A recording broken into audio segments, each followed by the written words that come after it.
Kuna mtu pahali akanangoja demo ya Facebook asaye. Wacha nikwambie jambo moja ambalo Wakenya hamchui na mchakuwa mnakaa mkichua hili jambo.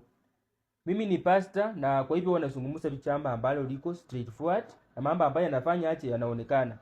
Demo ya Facebook alishachifungua kitambo na alichifungua watoto mapacha katika hapa duniani. Alitondosha watoto mapacha hapa duniani. Kwa hivyo kama uko hapo umekaa kitako, unangojea unakotoa macho kwa mambo ya wenyewe uchunguse kama atasaa siku gani. That girl is very genius. Kwanza wakati ambapo mtakundua kwamba Alisai itakuwa imepita saiti ya miezi mitano. Kwa sababu anajua kwamba katika hapa Kenya watu wako na wifu. Watu wako tu na roho ya tutumanyoya. Akikutazama hivyo anatamani tu wake dunia. Watu wako na nini roho mbaya. Kwa hivyo akitazama wale watoto wanaweza wamaliza. Kwa hivyo yule mwenye anangojea na kwamba usijute mwa Facebook atasawa katikani, ndugu yangu utangoja sana. Utangoja na nimeenda na nimemaliza. And that is the fact. Roho wa Mungu apaki pamoja na nyinyi. Amina.